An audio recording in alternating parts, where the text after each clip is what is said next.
दोस्तों स्वागत है आपका अपने यूट्यूब चैनल राजस्थान को जानो। हमारा राजस्थान कक्षा 6 भाग 1 हम पढ़ रहे थे, जिसमें आज हमारा पाठ संख्या 4 राजस्थान के प्राचीन सभ्यता स्थल। चलो शुरू करते हैं। राजस्थान के प्राचीन सभ्यता स्थल। बेसिकली राजस्थान में प्रस्तर युग यानी पत्थरों के युग के उपकरण मुख्यतः बनास, गंभीरी, बेड़च और चंबल नदी घाटियों और शिलाश्रयों में मिलते हैं। प्रस्तर युग के उपकरण कहाँ मिलते? तो बनास, गंभीरी, चंबल और बेड़च नदी। प्रस्तर युग के बाद ताम्रकांस्य युग आ गया, उसके बाद लोह युग आ गए। मानव शिकार से पशुपालन, पशुपालन से कृषि की ओर आगे बढ़ा। धातुओं में सर्वप्रथम तांबे का उपयोग हुआ, लोहे का नहीं हुआ, तांबे का उपयोग हुआ सबसे पहले। राजस्थान में ताम्र कांस्य सभ्यता के अवशेष कालीबंगा, गणेश्वर और आड़ आदि से मिलते हैं। ताम्र कांस्य सभ्यता कालीबंगा, गणेश्वर और आड़ तीनों क्षेत्रों से मिलते हैं। ये काली सभ्यता का कालीबंगा का फोटो है। इसके बाद राजस्थान के प्राचीन केंद्र दिए गए हैं, जैसे कालीबंगा, पीलीबंगा, रंगमहल, बड़ा पोल कहाँ है? हनुमानगढ़ में। सोनारी, झुंझुनू। गणेश्वर, सीकर, बेराट, कोटपुतली बैरोड में है आज के दिन। दर, भरतपुर, रेड़ एवं नगर, टोंक, नगरी, चित्तौड़गढ़, आहड़, उदयपुर में, गिलूंड, राजसमंद में, बागौर, भीलवाड़ा में, तिलवाड़ा, बाड़मेर में और सोनती, बीकानेर में। ये बताया गया मैप के माध्यम से। आगे कालीबंगा सभ्यता के बारे में हम पढ़ेंगे। राजस्थान में दृष्टवती व सरस्वती नदी घाटी में अमलानंद घोष ने इसकी खोज की। खोज किसने की? अमलानंद घोष ने। जिला है हनुमानगढ़, नदी है घग्गर। बाद में बीबी लाल और बीके थापर के निर्देशन में क्या हुई है? खुदाई हुई है। खुदाई में यहाँ सिंधु सरस्वती सभ्यता काल का नगर मिला है, जिसमें ईंटों का भी प्रयोग हुआ है। प्रथम दुर्ग स्थल में कुछ कमरे मिले हैं, लकड़ी एवं ईंटों की नालियां मिली है, चबूतरे मिले हैं, अग्नि कुंड वेदिकाएं मिली हैं।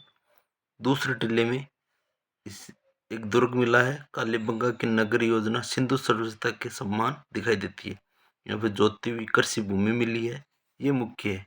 गाय के मुख वाले प्याले, तांबे के बेल यानी बेल और गाय दोनों की चीजें मिली। कांस्य के दर्पण मिले, हाथी दांत का कंगा मिला है, मिट्टी के बर्तन मिले, कांच के मणियां मिले, खिलौने। यानी यहाँ से बड़े क्वेश्चन टप हो सकता है। यानी गाय के मुख वाले प्याले, तांबे के बेल, कांस्य के दर्पण, हाथी दांत का कंगा, मिट्टी के बर्तन, कांच की मणियां कहाँ से प्राप्त हुई है? तो कालीबंगा से। इसके बाद मरुस्थलीकरण के कारण सभ्यता उजड़ गई। उसके बाद है आहड़ या आगाठपुर। उदयपुर के पूर्व में आहड़ बेड़च नदी के किनारे दो टीले मिले, जिसे स्थानीय भाषा में लोग धूलकोट कहते हैं। पहले इसका नाम ताम्रवती या तांबावती भी था। ये औजारों के निर्माण का केंद्र भी रहा है। 10वीं और 11वीं शताब्दी में इसका नाम अगाठपुर था। दीवारें पत्थरों एवं मिट्टी से बनी हुई है अगाड़ इसमें आहड़ में। छत बांस और किल्लू से बनी हुई है, यानी वो तथ्य बना कर दिया जा सकता है, इसमें से गलत तथ्य डाल देगा। छोटे छोटे कमरों में इनको विभाजित किया है, बड़े कमरों को। ऐसे 6 चूल्हे मिले जो संयुक्त परिवार की निशानी है। उच्च कुट्टी के चावल मिले यहाँ से।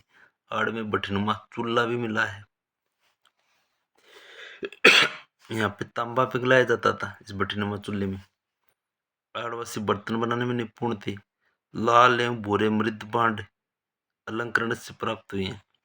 धूलकोट 1951-52 में यहाँ पे उत्खनन हुआ। तस्तरिया, दीपक, धूपदानियां, कटोरिया, मटके, कलश, चूड़ियां, खिलौने, 26 किस्म की मणिये, 6 तांबे की मुद्राएं और 3 मोहरें प्राप्त हुई। यहाँ से भी कुछ नहीं आई। ये चीजें कहाँ से मिली है? तस्तरिया, दीपक, धूपदानियां, 26 किस्म की मणिये, 6 तांबे की मुद्राएं कहाँ से प्राप्त हुई? तो आहड़ से। आहड़ सभ्यता के लोग उत्तर पूर्व में जब आगे बढ़े तो गिलूंड नामक नगर बसाया। दक्षिण पूर्व में आगे बढ़े तो इन्होंने भगवानपुरा बसाया था। ठीक है, उत्तर पूर्व में गिलूंड आ गया, दक्षिण पूर्व में भगवानपुरा आ गया। इसके बाद बालातल उदयपुर जिले के वल्लभनगर तहसील में है। ताम्र पाषाण कालीन आहड़ संस्कृति से जुड़ी हुई है। यहाँ से 11 कमरों का बड़ा भवन मिला है। कर्णफूल और गले के हार की लटकन मिली है। यहाँ पे मिश्रित अर्थव्यवस्था थी। ये भी अच्छा क्वेश्चन है, कहाँ पे थी मिश्रित अर्थव्यवस्था? बालातल में। यहाँ से लोह काल के अवशेष भी प्राप्त हुए हैं। लोह गलाने की भट्टियां मिली है। एक बुना हुआ वस्त्र मिला, जो कि एक तो बालातल से मिला और एक बेराट से मिला, दो ही जगह से मिला हुआ है बुना हुआ वस्त्र। इसके बाद गणेश्वर निमका थाना सीकर, गणेश्वर सीकर निमका थाना, इसे ताम्र संचयी संस्कृति कहते हैं। ये पूर्वी राजस्थान में गंगा घाटी क्षेत्र में आगे बढ़ी। ताम्र उपकरण मिले यहाँ से। खेतड़ी यहाँ के ताम्र भंडार की निकटता थी। यहाँ से बाण, छेनिया, मछली पकड़ने के कांटे, उस तरह के फलक और अंगूठे मिली। यहाँ से भी पूछा जा सकता है। दोहरी पेचदार सिरावली, यानी पश्चिमी और मध्य एशिया से इनका संपर्क था। यानी किस संस्कृति का पश्चिमी और मध्य एशिया से संपर्क था? तो गणेश्वर। हड़प्पा पूर्व संस्कृति में हल्के लाल रंग का प्रयोग हुआ। लाल चिकनी मिट्टी के बर्तन भी प्रयोग हुए हैं। आहड़ एवं गणेश्वर सभ्यताएं ताम्र पाषाणकालीन थी, किंतु इनका ऊपरी स्तर पर लोह युग के अवशेष मिले हैं। इसे तथ्य बनाया जा सकता है। यह ताम्र पाषाणकालीन थी, ऊपरी स्तर लोह युग का अवशेष मिला है। सही है या गलत है? ऐसा लोह कालीन इतिहास को जानने के लिए हमें बेराट, सांबर, बागोर एवरेट को पढ़ना पड़ेगा। अब विराट, ये नई वाली पुस्तक में कोटपुतली बाय रोड दिया हुआ है, पहले जयपुर में थी। विराट कोटपुतली बाय रोड बिज्जू की पहाड़ी और भीमडोंगरी से, यहाँ से बिज्जू की पहाड़ी और भीमडोंगरी मुख्य है। महाभारत में इसको लेकर वह राजधानी इसकी विराटनगर थी। पांडवों ने अज्ञातवास बिताया। मौर्य काल में प्रमुख केंद्र था। अशोक के 2 स्तंभ लग भाबरू और विराट भी यहाँ से प्राप्त हुई हैं। कमरे में 36 चांदी की मुद्राएं मिली। ये बड़ी क्वेश्चन हो सकता है। 36 चांदी की मुद्राएं, 8 पंचमारक और 28 यूनानी, 8 + 28। स्वास्तिक चिन्ह मिला है। त्रिरत्न चक्र में मिला है। अलंकृत घड़े, दीपक, नाचता हुआ पक्षी कहाँ से मिला? विराट। पत्थर की संदूकें मिली है। लोहे की किले और हाथ से बुना हुआ वस्त्र, जो कि बालाथल में भी था। इसके अतिरिक्त राजस्थान के अन्य स्थल भीलवाड़ा जिले में बागौर एवं उजियाना में मिलाना दिया जा सकता है। बागौर एवं उजियाना कहाँ है? जयपुर में। सांबर एवं जोधपुर है। टोंक में नगर एवं रेड है। चित्तौड़गढ़ में नगरी है। भरतपुर में नौ है। जालौर में भीनमाल है। राजसमंद में पचमाता में गिलुंड है। चलो दोस्तों, आज के लिए इतना ही। वीडियो पसंद आए तो लाइक करें, शेयर करें, सब्सक्राइब करें, बने रहे चैनल के साथ। Thank you.